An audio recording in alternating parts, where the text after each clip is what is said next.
Hello जी। आज मैं आपको अपने चैनल में एक नई वीडियो के साथ वेलकम करता हूँ। और आप स्क्रीन पे देख रहे हैं कि इसमें आपके पास एक मैस है और ये मैस दो स्प्रिंग्स के साथ अटैच्ड है। ठीक है। इनिशियली इन दोनों स्प्रिंग्स की लेंथ ये थी। ये पोजीशन थी इस स्प्रिंग की भी और ये भी।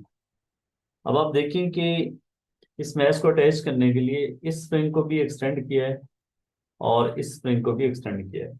Let's say extension in these two springs is E and they both have the same spring constant K. So over here, अगर हम forces की बात करें तो this spring will also pull this mass on the right side with the force that is equal to KE. और ये किस base पे लिख रहा हूँ? According to Hooke's law, the force in the spring is K time X if the limit of proportionality is not exceeded. So the force on the left hand side is also Ke. As a result, the net force on this mass is zero और weight और normal contact force आपस में balance कर रहे हैं। So that's why this mass is at rest. अब आप क्या करते हैं कि इस mass को you pull this mass towards the right direction or that is the new position for example. Okay. Or the displacement move towards the right direction from this position is x. So what is happening over here? This spring is still extended and the length of the spring has further increased by the amount x. So अगर आप forces की बात करें इस पे तो forces क्या होंगी? ये स्प्रिंग भी आपके पास एक्सटेंडेड है तो ये भी अपनी तरफ पुल करेगा और ये स्प्रिंग भी अपनी तरफ पुल करेगा। ठीक है। अब देखिए इस इनिशियल एक्सटेंशन पे ई और अगर इस एक्स अमाउंट से इसको राइट डायरेक्शन में मूव किया तो इस स्प्रिंग की एक्सटेंशन कितनी होगी रहेगी? ये that is E minus x. ये जो लेंथ है ना, ई वॉज दिस एक्सटेंशन यहाँ से लेके यहाँ तक। So now the extension in this spring is E minus x. और इस स्प्रिंग की अगर एक्सटेंशन की बात करें तो वो आपके पास ये है, that is E plus x. ये आप देखें। So the force over here is, let's say that is F2, that is K E minus X। और इधर जो फोर्स होगी that is K E plus x. मैंने इसको जो है इनिशियली दोनों को एक्सटेंडेड पोजीशन में लिया है। अगर आप इसमें ये सोचें कि शुरू में लेट्स से ये दोनों स्प्रिंग एक्सटेंशन इनकी कोई नहीं है और इसको जब मैं इसको राइट डायरेक्शन में मूव करूंगा तो ये स्प्रिंग कंप्रेस होगा, ये एक्सटेंड होगा। फिर भी जब इस पोजीशन से छोड़ूंगा तो this spring will push this mass toward the left direction और ये भी अपने इस मैस को पुल करेगा toward left direction. So net force इधर ही होगी। ठीक है। अब अगर नेट फोर्स इस मैस पे इस पोजीशन पे निकालें तो net force is F1 minus F2। और हम अब नेट फोर्स का एक्सप्रेशन लिखने लगे। आप ये देखें, अगर मैस इस तरफ है तो नेट फोर्स इस तरफ है और अगर मैस इस लेफ्ट डायरेक्शन में है तो left force so net force जो होगी वो इधर हो जाएगी। वाई? अब आपके पास इस स्प्रिंग की एक्सटेंशन जो है कम हो जाएगी, इसकी बढ़ जाएगी तो ये इस तरफ वाली फोर्स ज्यादा हो जाएगी, इस तरफ वाली कम है तो नेट फोर्स इस डायरेक्शन में। और अगर ये लेफ्ट डायरेक्शन में है तो नेट फोर्स जो है वो इधर है। ये आपने देख लिया कि नेट फोर्स टुवर्ड्स मी नहीं है and the magnitude of net force जो है वो चेंज होता रहेगा। सबसे ज्यादा एक्सट्रीम पोजीशन पे नेट फोर्स होगी, उसकी वजह यह है कि एक्सटेंशन जो है वो सबसे ज्यादा होगी और जैसे ऑब्जेक्ट इधर आएगा नेट फोर्स डिक्रीज होती रहेगी। यहाँ पे इस पोजीशन पे आ जाएगा तो नेट फोर्स जीरो हो जाएगी। आफ्टर दैट जब ये इधर आएगा तो इस स्प्रिंग की एक्सटेंशन जो है इधर की फोर्स बढ़ जाएगी और इधर की फोर्स कम हो जाएगी।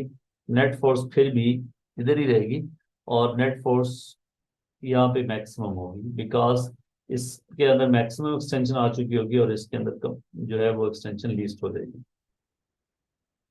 तो इस चीज को देखते हुए मैं ये कह सकता हूँ कि अगर मैं ये साइन कन्वेंशन ले लूँ कि डिस्प्लेसमेंट अगर मेरा पॉजिटिव है तो फोर्स नेगेटिव है, डिस्प्लेसमेंट नेगेटिव है तो फोर्स पॉजिटिव है, तो हम ये कह सकते हैं कि फोर्सेस टुवर्ड्स मीन को अगर मैं माइनस कर लूँ, माइनस में ले लूँ कि ई प्लस एक्स, और forces away from mean they are taken as positive, तो इस तरीके से मेरे पास नेट फोर्स का एक्सप्रेशन आ जाएगा।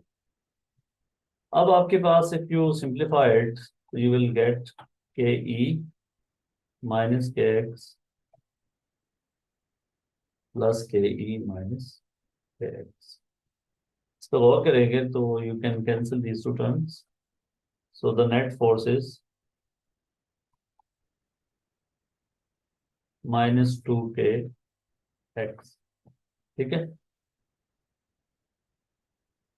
देखें that is dependent on X, और इसको अगर न्यूटन सेकंड लॉ के मुताबिक if I write this as M A, then I will get acceleration as minus 2k by m into x. From this equation, we can conclude that, as you know, that this factor is constant. When constant is constant, mass is constant.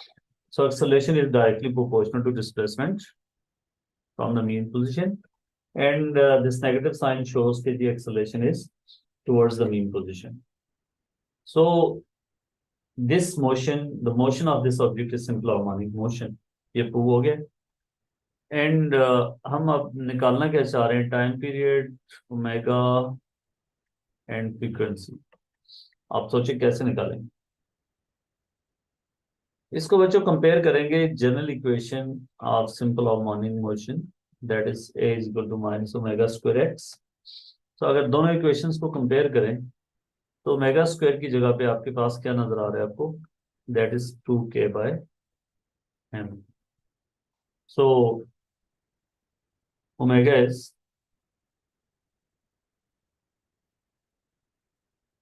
2k by M under root. Omega हमेशा positive होता है, negative हो नहीं सकता, तो इसलिए हमने negative sign यहाँ पे नहीं लिया। और अगर आप फ्रीक्वेंसी की बात करें, आपको पता है कि जी यहाँ से टाइम पीरियड निकालें तो time period is 2 pi by omega. You know omega is 2 pi by T, तो टी को सब्जेक्ट बना दें तो that is 2 pi by omega. So 2 pi omega denominator में है, इसको यहाँ से रेसिप्रोकल कर देते हैं, that is m by 2k।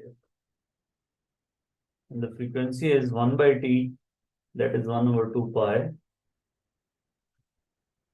2k by m।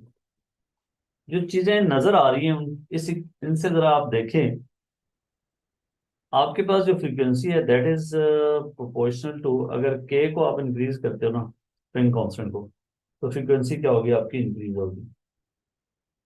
और अगर k को कम करते हो तो फ्रीक्वेंसी कम होगी, मतलब स्टिफनेस ऑफ द स्प्रिंग के डायरेक्टली प्रोपोर्शनल है आपकी फ्रीक्वेंसी।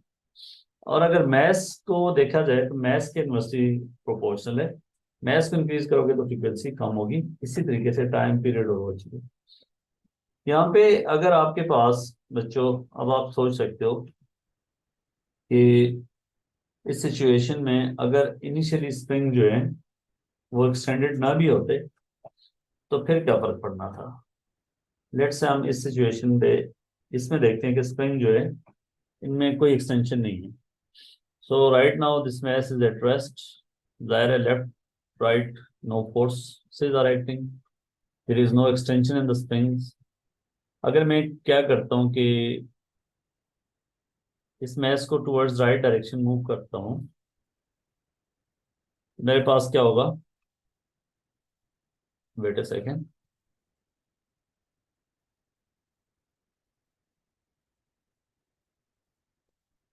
देखो बच्चों, इस स्प्रिंग को मैं,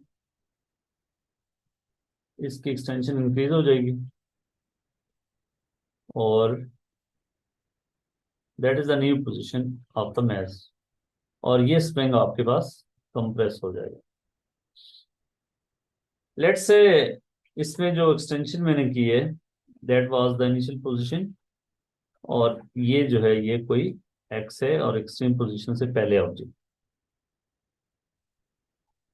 नाउ लेट्स सी के what is happening, net force किधर है और क्या हो रहा है। देखो, ये स्प्रिंग जो है कंप्रेस हो गया है।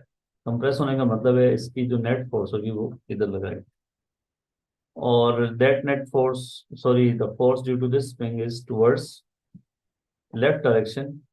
और ये जो मैस है ये एक्सटेंडेड है, तो ये भी फोर्स इधर लगाएगा, that is A x.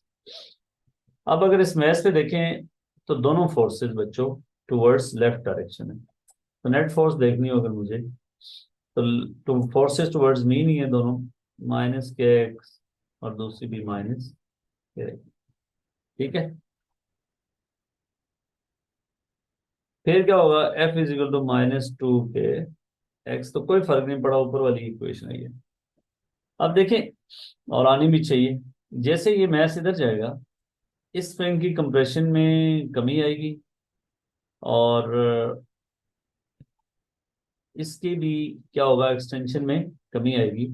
So as a result net force आपकी डिक्रीज होती जाएगी। जैसे यहाँ पहुंचेगा बेस नेट फोर्स जीरो, इसके बाद एनर्जी की वजह से इधर जाएगा तो ये स्प्रिंग कंप्रेस हो जाएगा और ये स्प्रिंग एक्सटेंड हो जाएगा। तो ये फोर्स इधर लगाएगा, ये भी फोर्स इधर लगाएगा, तो आपकी नेट फोर्स पे टुवर्ड्स राइट डायरेक्शन हो जाएगी। ठीक है, अब आपने सोचना है, आपके लिए असाइनमेंट क्या है कि अगर ये दोनों स्प्रिंग, इनके स्प्रिंग कांस्टेंट फर्क होते K1 K2, तो फिर फ्रीक्वेंसी और ओमेगा का और टाइम पीरियड का क्या रिलेशनशिप आता। ओके।